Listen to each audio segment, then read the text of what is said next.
Hi everyone, Asmo here, and today I'm going to teach you how to level a Witch Elementalist with a Righteous Fire. If you're a beginner or a slower player, this is probably the fastest possible build that you can play through the campaign. Once you understand how the Righteous Fire works, and I'll explain that in this video, it is simply the easiest build to play. You just shield charge from one end of the zone to the other, and anything you pass by dies. This guide will teach you how to gear up on a fresh start with no starting currency, and how to progress from level 1 to maps faster than you've ever done before. Start by making a ranger and killing Hillock with it. We do it for the momentum gem, the extra scrolls of wisdom, and additional vendors which we check for the following items: a blue 3 link, or at least 2 blue 2 link, a blue red 3 link, or at least a blue red 2 link, and a green red 2 link, ideally with an extra blue socket as well, so a chromatic RGB item would be ideal here.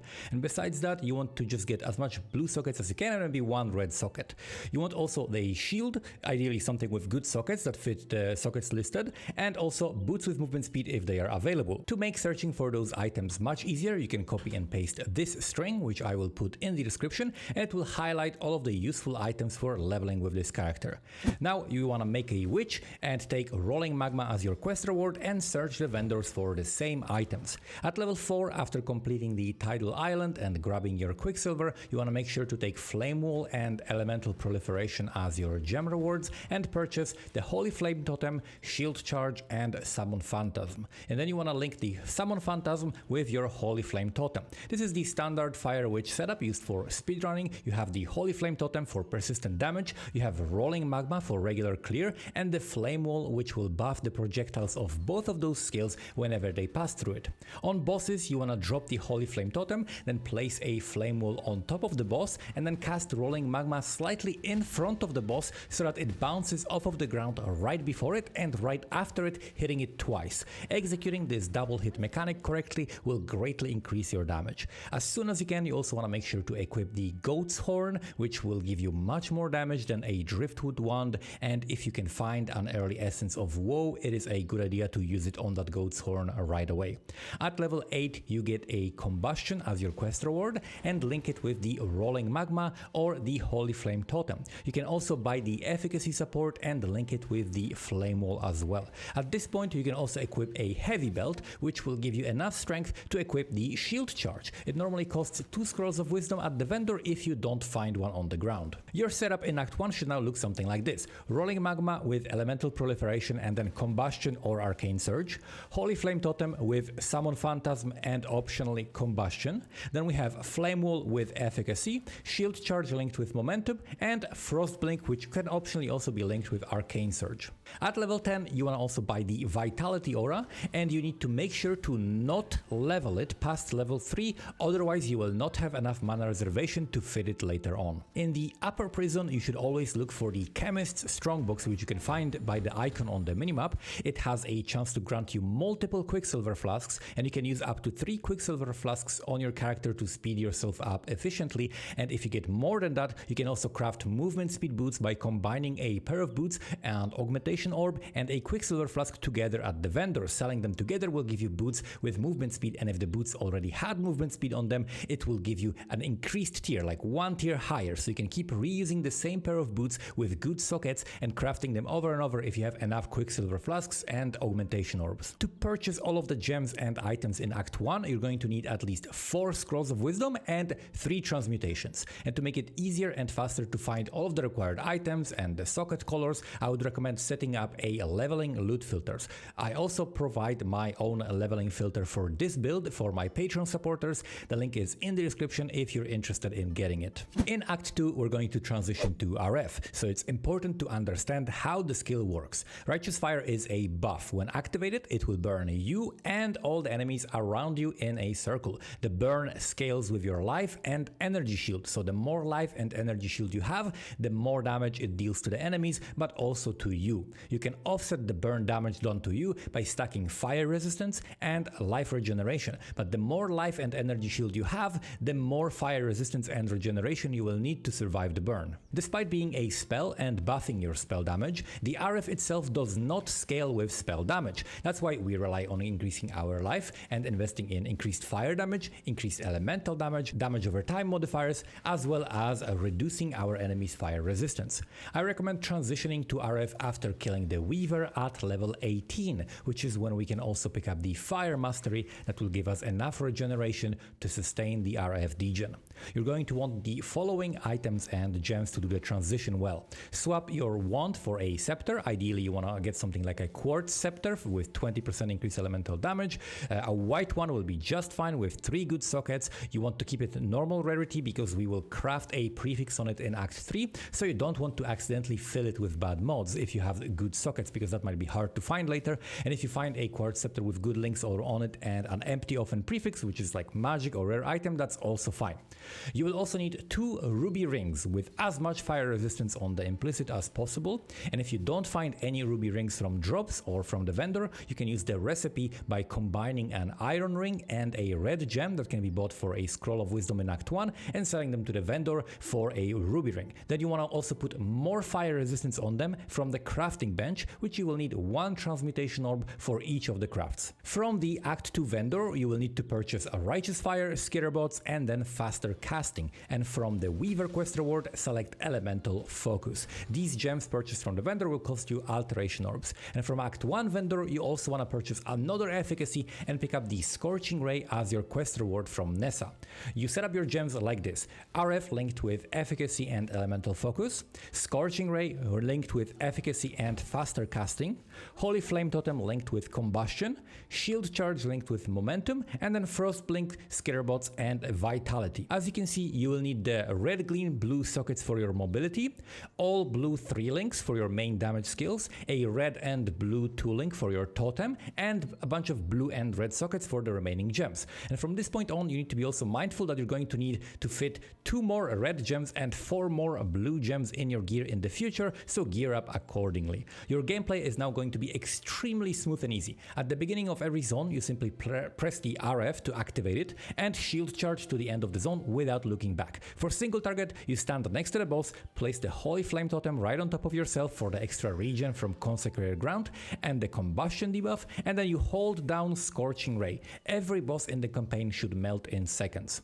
Some of you might be wondering why we are not using Fire Trap, and I have tested it, and the Scorching Ray setup deals about 60% more damage based on the boss kill time, so it is not even close. This is mostly to the high amount of cast speed that we have access to as a witch and the synergy we have with the exposure as Elementalist. Fire Trap would be maybe better if we needed it for clearing monster packs, but our clear in the campaign definitely doesn't need any help because it's already amazing. For the Bandit quest, if you're a beginner, I recommend helping Alira for the extra resistances, which will make the gearing easier, and this choice can be also changed later in the endgame. And if you're an advanced player who is good at gearing up and want to maximize your campaign time, I recommend helping Kraton for the extra 8% movement speed. In Act 3, you're going to pick up the Flammability Curse from your quest reward and use it to further debuff bosses and blue monster packs as you're running through them. You will also spec into the Eldritch Battery and fit in the Purity of Elements aura, which costs 1 alteration. It will help you fix your other resistances while you craft mostly fire res for the regeneration on your gear and give you even more fire res. And most importantly, it will stop you from getting frozen, shocked, and ignited, making the run much smoother and safer. You want to wait with doing the labyrinth and ascending until level 33, which you should hit in the Crystal Veins in Act 4. And after picking up the Firecraft in the Temple of Solaris, you also want to make sure to craft increased fire damage on your scepter, which will cost you 4 alteration orbs. In Act 4, after getting to Crystal Veins, you want to ascend and pick up the Liege of the Primordial. You want to hit level 34, spec into the Golem Commander, and start using these 4 golems: the Flame Golem, the Stone Golem, the Chaos Golem, and the Lightning Golem, in basically this order of priority. This is a very socket intensive moment in the campaign, and you might struggle fitting them all into your gear, so try to prepare ahead of time and get 4 socketed items wherever you can, even if they're not fully linked, just so you can start using all of the golems as soon as possible because they offer a huge boost of power.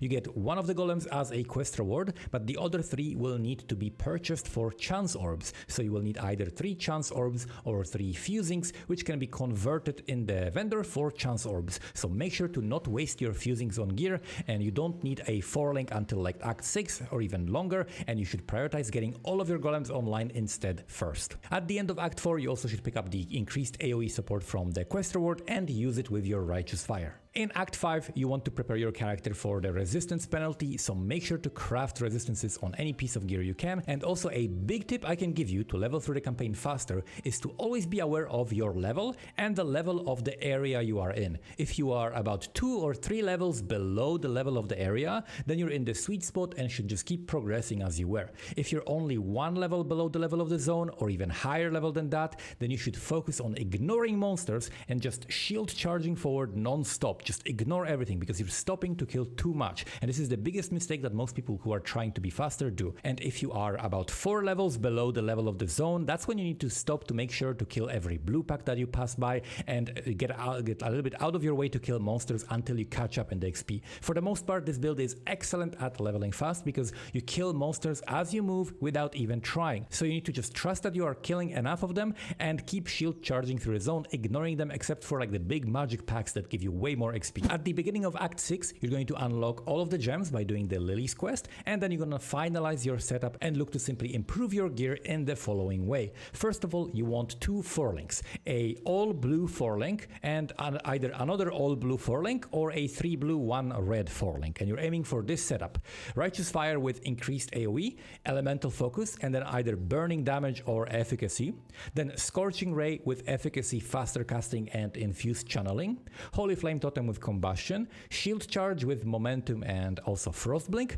Then you have your 3 auras, you have Vitality, Skitterbots and Purity of Elements, the Flamestone, Chaos and Lightning Golems, and if you have an extra green socket and enough regen, you can also use a Blood Rage, which will speed up your shield charge and give you more damage while clearing. You want your gear mostly to be armor and energy shield hybrid gear, and there are multiple reasons for that. First of all, you want some extra armor or even evasion for defense. Secondly, you don't want too much energy shield because while it does give your RF more damage, it will become harder to sustain it while not providing you with any additional defense. So aim for about 200 energy shield and not much more than that. Armor and energy shield hybrid gear is also the easiest to get the blue and red gem socket color mix that your gems require, and the best shield you can typically use is one of the bases that provide extra resistances on the implicit. That being said, a lot of the time you cannot be too picky and you will simply get whatever has the right sockets and colors in it. Now let's quickly go over the passives. I'm going to show you in which order you should pick them and why they are important. We start by pathing through the spell damage, the fire damage, we're getting some cast speed on the way, the life, and we're basically just rushing to this fire mastery. Regenerate 1 life per second for each 1% uncapped fire resistance. So everything you have above 75%, the more of the resistance you have above 75% or whatever your current cap is after you increase it later, that's what's going to give you extra regeneration. So we want as much fire as possible, and this with the Ruby Rings tech is going to give you enough regen to sustain your RF. Right after we do that, we're going to respec a little bit because we're no longer going to be benefiting from increased spell damage, for example. So what I do is typically I pick the next 2 points, then unspec these 2 points, then use them to put 2 points into int here, and then unspec all of this spell damage here, which instead can go into either practical application if you need the strength and dexterity for some requirements, like dexterity for Skitterbots, for example, if you didn't find a Jade Amulet, or you simply put it into the fire damage. The next step in the progression is pathing to the right side here so that you can pick up the Eldritch Battery in Act 3. This will allow you to fit your extra aura. After that, you can pick up the increased damage over time, or rather damage over time multiplier, as well as the Mastery that gives you 10% less damage taken from damage over time, which does make you take less damage from Righteous Fire, so it makes it easier to sustain it.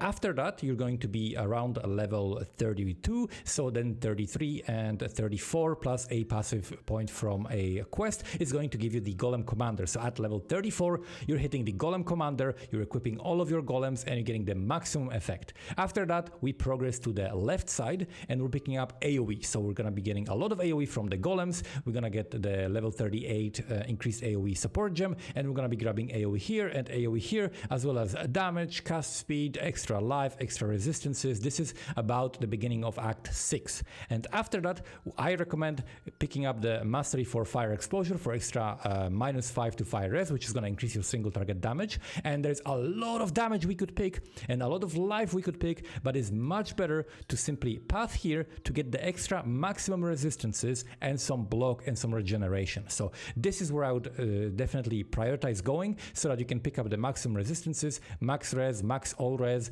extra regeneration damage over time multiplier, additional max fire res, and then the life regeneration rate. So this is where you would finish the campaign and be definitely happy with how easy it is to sustain RF if you pathed here, because if you pick up too much life here, like increased life and energy shield here and so on, it's going to be potentially a little bit too hard to sustain if you don't find enough resistances on your gear. But pathing this way, it's going to be really easy, it's going to trivialize the campaign, and we have so much damage that I would definitely prioritize pathing toward this defense here.